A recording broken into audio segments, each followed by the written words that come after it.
Dalyn and Craig have 2 kids, Matthew and Jamie. Here's your toast. They're lovely boys, but 7-year-old Matthew won't ever listen to them. There's a lot of fighting over everything. The first thing that comes to mind with things that aren't working in our household for me is homework time. Matthew's a really kind, sweet child, and he's got a really big heart, but when it comes down to homework, he's really stubborn, and we just really, really clash. I need you to leave the stuff up there, please. You ask him to do something or tell him to do something, and sometimes he'll do it. Not a problem at all. Sometimes it's never, and he just will not. Well, you're the worst parents ever. Yeah, and slams the door. Yeah, and that's hard work. How's your milk? One of the things I'd like to see out of the show is to be able to get rid of some of the stress and the conflict. Because I like to see my kids happy, and usually happy kids means happy wife, means happy life for me. Dalyn and Craig, along with 7-year-old Matthew and 4-year-old Jamie, are arriving at the observation house. With more than 20 cameras, I'm going to observe them for 24 hours to understand what's really going on. And using all that data, I can create an instruction manual to help them figure out a way to work with Matthew, who doesn't listen to them. I presume this is Scotty? This is Scotty. Hey, Scotty. Yeah. Heard a lot about you. And you must be Matthew. Yes. Hello, Matthew. I'm Nigel. Hi, Nigel. There we go. Nice to meet you. So welcome to our little house. Thank you. Thank you for having us. Let me get the door. Thank you. Here you are. Good luck. Cool. Thank you. Yeah, thank you. Bye. Bye. Yeah. You don't touch the cameras, okay? Hi. From here, I'll be able to see everything, how the family interacts, and from that, I'll gain invaluable information. I'm ready for filming. Film me already. They are all the time filming you already.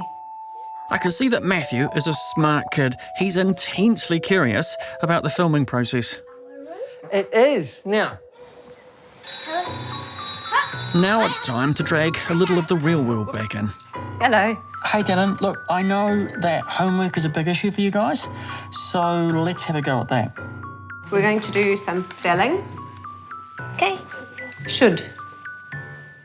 I actually want to just learn it Do you? on my own. Oh, all right then. Here you go. Give me the pen, please. This is going to be the only time he ever does his homework without fighting, isn't it? Homework is probably one of the biggest drivers of conflict in families. Usually parents want their kids to do it because they want their children to succeed academically, and kids don't want to do it because it's boring. Have you learnt it? Help. Have you learnt it? Yes. All right. Are you ready What?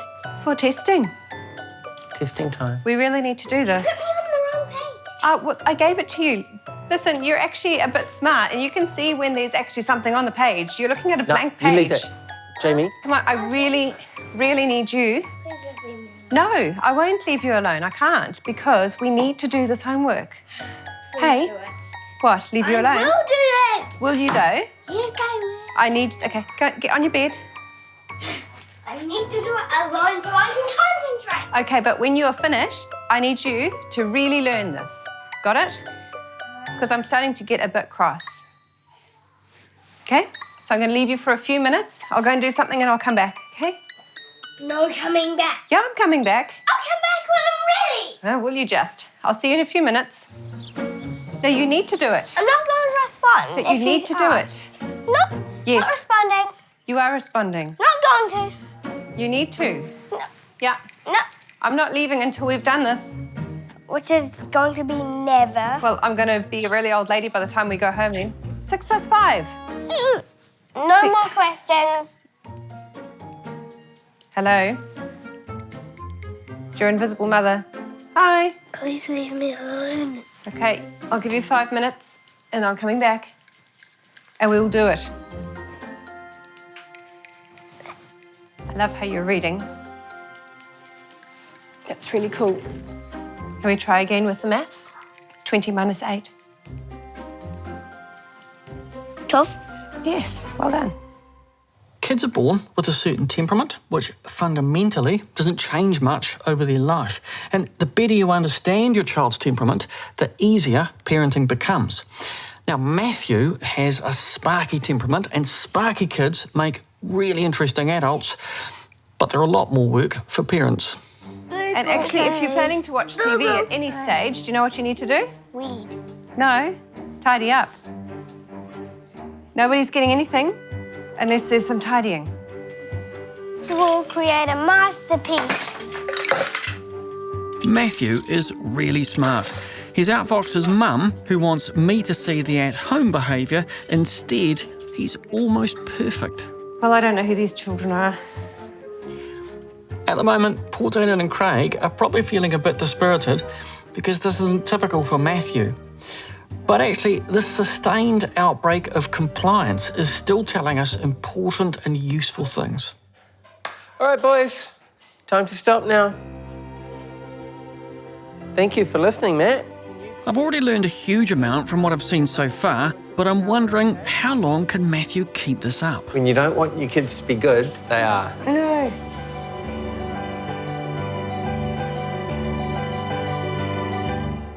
Please just leave me alone. No, I won't leave you alone. I can't, because we need to do this homework. Dalyn and Craig are frustrated when trying to get their 7-year-old Matthew to do what they need him to do. So I've put them into the observation house with more than 20 cameras so I can see what the actual issues are. Nobody's getting anything unless there's some tidying. But Matthew's behaving better than he ever has before, frustrating his parents even more.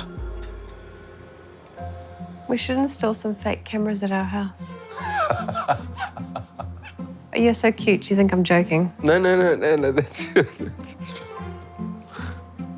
Aunt, No, it's finished now. Come on. no, it's not. It's time No, to come it's and brush your finished teeth. Okay, I'll have it tomorrow. At our home. Be brave. Go to sleep now. Yes, be brave. Okay. Leave the door open. I'm not leaving it open. It won't be fully closed, though. I'm your soldier. Okay, sleepies now. I can't believe they've played so nicely. I know. Here's a special vet room with a teleporter. And I'd get why that, but his eating was better than what he normally did. Oh, he actually sat there for most of it, which he never does. These have been really good today. Remarkable. I thought they were going to have a fight over the Duplo. Jamie! Put it back together. Leave it then. No, nothing. Just... I'm having trouble with my brother. Jamie! Put it back together. And this strange and peaceful day comes to an end for Dalyn and Craig. After 24 hours in the observation house, it's time for the family to leave, but I've learned a huge amount and I'm very confident I can help everyone in this family get along better. What's the experience of being in the house like? It's fabulous. It's like a holiday. 2 weeks later, and it's time to give them their instruction manual. 3 very simple steps they and you can use to solve almost any issue you're facing with your kids. The first rule in the instruction manual, always be calming. Matthew is what we would call a sparky kid. Yes. He's something else. Now, here's the thing about sparky temperament kids. If there was a word to kind of describe them, it would be more. They're just more of everything. They're more sensitive, they're more reactive. What I want to do is just look at a moment that happened in the house around homework, and we'll just see whether some of that sparkiness starts to erupt. Really need you. Please just leave me alone. No, I won't leave you alone. I can't, because we need to do this homework. I need to do it alone so I can concentrate. Okay, but when you are finished, I need you to really learn this. Got it? So I'm going to leave you for a few minutes. I'll go and do something and I'll come back, okay? No coming back. Yeah, I'm coming back. I'll come back when I'm ready. Oh, will you just? I'll see you in a few minutes. This is the thing where the most frustrating thing about a sparky kid is the job would take, 5 minutes? But the fuss around it can take an hour or 2 hours, which is frustrating and annoying, right? Then that brings us to the question of homework. So homework creates more fights in houses than anything else. So let's have a look at how important is homework when it comes to kids' education. So the guy called John Hattie did a big study and he looked at the things that do and don't matter when it comes to education. So if we start off with kids' expectations of themselves, so just that simple thing of how well do I think I'm going to do at this thing, or how good do I think I am at maths, or how good do I think I am at English, it turns out that one is really, really high. When it comes to things like after-school activities, not so much. That brings us to homework. So what I'd like you both to do is to dial up how important each of you thinks homework is. So Dalyn, let's start with you. Right, so you think homework is quite important. I do think And so. it's definitely up on that significant end of the scale. It is. Craig, Right. where you think homework is? So you dialed straight down. You went down to the other end, which is an interesting dynamic, because I would imagine that's going to create for a couple of moments between the two of you about the importance of homework. Yes. So let's have a look at what 50,000 studies and 100 million plus kids, when you look at all those kids, what's the actual impact of homework? It's pretty much there. And so this isn't just Nigel's crazy ideas. This is based on a really big piece of science, which says that the impact of homework on children's education is pretty much kind of negligible. So Dalyn, your thoughts about that? Well, I'm happy not to have to fight for a start. Given the science says the homework doesn't have a significant impact on kids' learning and achievement in school, then often all that homework does is it teaches them that learning is boring and a chore. And I kind of think the last thing that you want to do is to make homework just another lever to teach them that learning sucks. There's a second clip from that afternoon. Let's just have a look at that. Hello? It's your invisible mother. Hi. Please leave me alone. Okay, I'll give you 5 minutes and I'm coming back. And we will do it.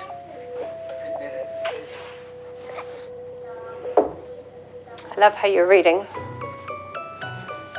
It's really cool. See, and you see what you did there that was really good and that really worked? Like he said, please leave me alone. And you read the situation accurately and thought, yeah, I've been here before, I need to leave him alone. You left him alone, and then you could come straight back in and praise the fact that he was reading, and you're back off on a positive track again.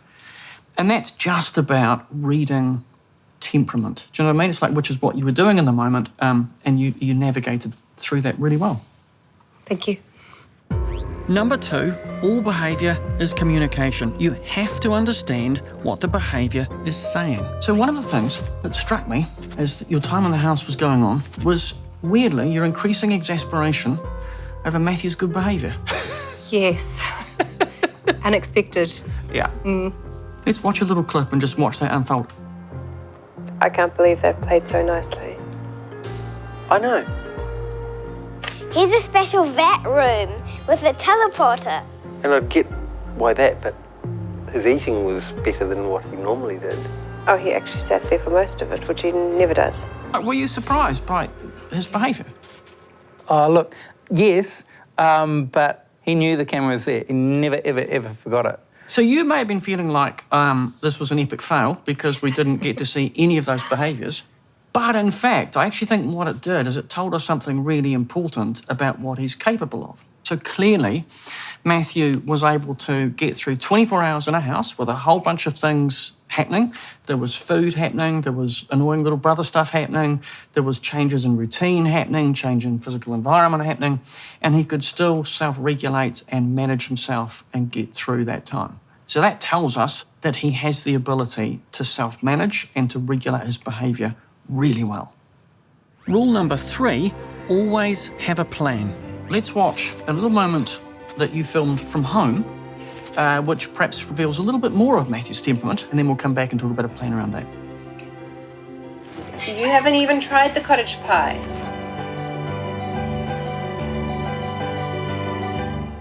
Let's watch a little moment that you filmed from home, which perhaps reveals a little bit more of Matthew's temperament. You haven't even tried the cottage pie. I don't even want to try. I need you to try it. Come on. Just try some. No, like with your actual fork. Look how little that is. Just try. Well, A bit cheesy. I didn't like the taste of the cheese. I don't like the taste of... I don't like the... And the list goes on. We laugh, but how big of an issue is meal times at home? As long as you're giving him something that he expects that is going to be on his plate, it's fine. The minute you put something foreign on there or something that's mixed up, the world has ended. Yeah. So meal times are a huge issue for lots of families, lots of conflict. The good news is we can fix that in about 30 seconds. But first, there's a small scene that I would like you to try.